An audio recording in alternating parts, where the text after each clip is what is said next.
ನಮಸ್ಕಾರ ಸ್ನೇಹಿತರೆ, ಗೃಹಲಕ್ಷ್ಮಿ ಯೋಜನೆಯ ಅಪ್ಡೇಟ್ಗೆ ನಿಮಗೆ ಸ್ವಾಗತ ಸುಸ್ವಾಗತ.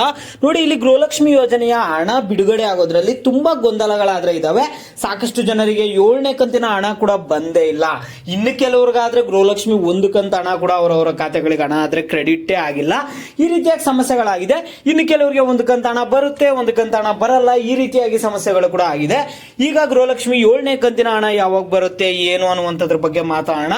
ಎಲ್ಲರೂ ವಿಡಿಯೋ ಕೊನೆವರೆಗೂ ನೋಡಿ. ಅದಕ್ಕೆ ಮುಂಚೆ ಯಾರು ಚಾನಲ್ ಅನ್ನು ಇನ್ನೂ ಸಬ್ಸ್ಕ್ರೈಬ್ ಮಾಡ್ಕೊಂಡಿಲ್ಲ, ಈಗಲೇ ಪಟ್ಟಂತ ಸಬ್ಸ್ಕ್ರೈಬ್ ಮಾಡ್ಕೊಳ್ಳಿ. ಮತ್ತೆ ವಿಡಿಯೋಗೆ ಒಂದು ಲೈಕ್ ಆದ್ರೆ ಕೊಡಿ. ನೀವು ಕೂಡ ಸಬ್ಸ್ಕ್ರೈಬ್ ಲೈಕ್ ಇಂದ ನಿಮ್ಗೆ ಇದೇ ರೀತಿ ಕಂಟಿನ್ಯೂಸ್ ಅಪ್ಡೇಟ್ಸ್ ಆದ್ರೆ ಸಿಗ್ತಿರುತ್ತೆ. ಈಗಾಗಲೇ ಯಾರು ಸಬ್ಸ್ಕ್ರೈಬ್ ಲೈಕ್ ಮಾಡಿ ವಿಡಿಯೋ ನೋಡ್ತಿದ್ರು ಎಲ್ಲರಿಗೂ ನನ್ನ ಒಂದು ಹೃದಯಪೂರ್ವಕ ಧನ್ಯವಾದಗಳು. ನೋಡಿ, ಈಗ ನಾನು ಡೈರೆಕ್ಟ್ ಆಗಿ ಟಾಪಿಕ್ ಆದ್ರೆ ಬರ್ತೀನಿ. ಏನಪ್ಪಾ ಅಂದ್ರೆ, ಇಲ್ಲಿ ಗೃಹಲಕ್ಷ್ಮಿ ಯೋಜನೆಯ 7ನೇ ಕಂತಿನ ಹಣ ಯಾವಾಗ ಬರುತ್ತೆ? ಗೃಹಲಕ್ಷ್ಮಿ ಯೋಜನೆ 7ನೇ ಕಂತಿನ ಹಣ ನಮ್ಗೆ ಇನ್ನೂ ಕ್ರೆಡಿಟೇ ಆಗಿಲ್ಲ. ಸಾಕಷ್ಟು ಜನ ಹಣ ಬಂದಿದೆ ಅಂತ ಹೇಳ್ತಿದ್ದಾರೆ. ನಿಜವಾಗ್ಲೂ ಗೃಹಲಕ್ಷ್ಮಿ ಯೋಜನೆಯ 7ನೇ ಕಂತಿನ ಹಣ ಬಂದಿದೆಯಾ? ಬಂದಿದ್ರೆ ಯಾವ ಯಾವ ಜಿಲ್ಲೆಗಳಿಗೆ ಬಂದಿದೆ, ನಮ್ಮ ಜಿಲ್ಲೆಗೆ ಏನಾದ್ರೂ ಬಂದಿದೆಯಾ ಅಂತ ಸಾಕಷ್ಟು ಜನ ಕಾಮೆಂಟ್ಸ್ ಅಲ್ಲಿ ಈ ರೀತಿ ಪ್ರಶ್ನೆಗಳನ್ನ ಕೇಳ್ತಿರ್ತಾರೆ. ಮೊದಲನೇದಾಗಿ ನಿಮ್ಗೆ ಕೊಡುವಂತಹ ಒಂದು ಕ್ಲಾರಿಫಿಕೇಶನ್ ಏನಂದ್ರೆ, ಅನ್ನಭಾಗ್ಯ ಯೋಜನೆಯ ಹಣ ಕೆಲವೊಂದ್ಸರಿ ಏನ್ ಮಾಡ್ತಾರೆ ಅಂದ್ರೆ ಜಿಲ್ಲೆಗಳ ಪ್ರಕಾರ ಬಿಡುಗಡೆ ಮಾಡ್ತಾರೆ. ಅಂದ್ರೆ ಈ ಜಿಲ್ಲೆಗೆ ಮೊದಲು, ಆ ಜಿಲ್ಲೆಗೆ ಮೊದಲು ಅಂತ ಅನ್ನಭಾಗ್ಯ ಯೋಜನೆಯ ಹಣ ಬಿಡುಗಡೆ ಮಾಡ್ತಾರೆ. ಆದ್ರೆ ಗೃಹಲಕ್ಷ್ಮಿ ಯೋಜನೆಯ ಹಣ ಎಲ್ಲಾ ಜಿಲ್ಲೆಗಳಿಗೂ ಒಂದೇ ಸರಿ ಬಿಡುಗಡೆ ಮಾಡ್ತಾರೆ, ಒಂದೇ ಸರಿ ಹಣ ಜಮಾ ಮಾಡ್ತಾರೆ. ಓಕೆನಾ? ಹಾಗೆ ಏನಾಗುತ್ತಂದ್ರೆ, ಈಗ ಈ ಜಿಲ್ಲೆಯಲ್ಲಿ ಕೆಲವೊಂದು ಮಹಿಳೆಯರಿಗೆ, ಇನ್ನೊಂದು ಜಿಲ್ಲೆಯಲ್ಲಿ ಕೆಲವೊಂದು ಮಹಿಳೆಯರಿಗೆ, ಈ ರೀತಿಯಾಗಿ ಎಲ್ಲಾ ಜಿಲ್ಲೆಯಲ್ಲೂ ಮಹಿಳೆಯರಿಗೆ ಹಣ ಆದ್ರೆ ಜಮಾ ಆಗುತ್ತೆ. ಓಕೆನಾ? ಒಬ್ಬರಿಗೆ ಲೇಟ್ ಆಗ್ಬೋದು, ಒಬ್ಬರಿಗೆ ಬೇಗ ಬರುತ್ತೆ. ಓಕೆನಾ? ಈಗ ಒಂದೇ ಜಿಲ್ಲೆಯಲ್ಲಿ ಅರ್ಧ ಜನಕ್ಕೆ ಸ್ವಲ್ಪ ಬೇಗ ಬರುತ್ತೆ, ಇನ್ನರ್ಧ ಜನಕ್ಕೆ ಸ್ವಲ್ಪ ಲೇಟ್ ಆಗಿ ಬರುತ್ತೆ. ಈಗ ಹಣ ಬಿಡುಗಡೆ ಮಾಡಿದಾರೆ ಅಂದ್ರೆ ಇಲ್ಲಿ ಏನಾಗುತ್ತಂದ್ರೆ, ಒಂದು 20 ರಿಂದ 30 ಲಕ್ಷ ಜನಕ್ಕೆ ಒಂದೇ ದಿನಕ್ಕೆ ಒಂದು ಹಣ ಜಮಾ ಆಗುತ್ತೆ. ಇನ್ನೊಂದು ತಿಂಗಳು ಏನಾಗುತ್ತೆ, ಇನ್ನು ಕೆಲವರಿಗೆ ಹಣ ಆದ್ರೆ ಜಮಾ ಆಗುತ್ತೆ. ಈ ರೀತಿಯಾಗಿ ನಿಮ್ಮ ಖಾತೆಗಳಿಗೆ ಹಣ ಆದ್ರೆ ಜಮಾ ಆಗ್ತಿರುತ್ತೆ.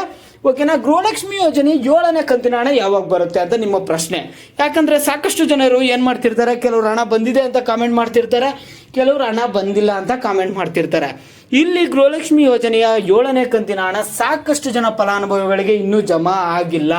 ಹಾಗಾದ್ರೆ ಯಾವಾಗ ಜಮಾ ಆಗುತ್ತೆ? ಮಾರ್ಚ್ ತಿಂಗಳು ಮುಗೀತಾ ಬಂತು. ಹಾಗಾದ್ರೆ ಏನಾದ್ರೂ ಮಾರ್ಚ್ 31ನೇ ತಾರೀಕು ಒಳಗಡೆ ಜಮಾ ಆಗುತ್ತಾ ಅಂತ ನೀವು ಕೇಳ್ಬೋದು. ಒಂದು ವೇಳೆ ನಿಮ್ಗೆ ಏನಾಗುತ್ತಂದ್ರೆ ಪ್ರೋಸೆಸ್ ಸ್ವಲ್ಪ ಫಾಸ್ಟ್ ಆಗಿ ಆದ್ರೆ ನಿಮ್ಗೆ DBT ಮುಖಾಂತರ 31ನೇ ತಾರೀಕು ಒಳಗಡೆ ಹಣ ಆದ್ರೆ ಜಮಾ ಆಗುತ್ತೆ.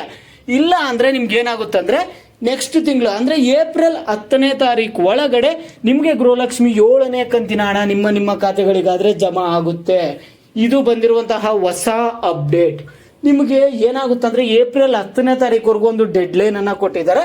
ಏಪ್ರಿಲ್ 10ನೇ ತಾರೀಕು ಒಳಗಡೆ ನಿಮಗೆ ಗೃಹಲಕ್ಷ್ಮಿ ಯೋಜನೆಯ 7ನೇ ಕಂತಿನ ಹಣ ಆದ್ರೆ ಬರುತ್ತೆ. ಇನ್ನೊಂದು ಡೇಟ್ ಕೂಡ ಇದೆ, ಇದೇ ತಿಂಗಳು 31ನೇ ತಾರೀಕು ಒಳಗಡೆ ಬರುವಂತಹ ಚಾನ್ಸಸ್ ಇದೆ.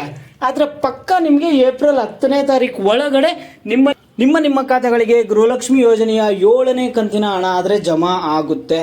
ಇದು ಸದ್ಯಕ್ಕೆ ಬಂದಿರುವಂತಹ ಅಪ್ಡೇಟ್ಸ್. ನಿಮ್ಗೆ ಬೇರೆ ಏನೇ ಡೌಟ್ಸ್ ಇರಲಿ ವಿಡಿಯೋಗೆ ಲೈಕ್ ಮಾಡ್ಬಿಟ್ಟು ಕಾಮೆಂಟ್ ಮುಖಾಂತರ ತಿಳಿಸಿ. ಯಾವ ಟಾಪಿಕ್ಸ್ ಬಗ್ಗೆ ಹೆಚ್ಚಿಗೆ ಕಾಮೆಂಟ್ಸ್ ಇರುತ್ತೋ ಅದ್ರ ಬಗ್ಗೆ ನೆಕ್ಸ್ಟ್ ವಿಡಿಯೋ ಆದ್ರೆ ಬರುತ್ತೆ.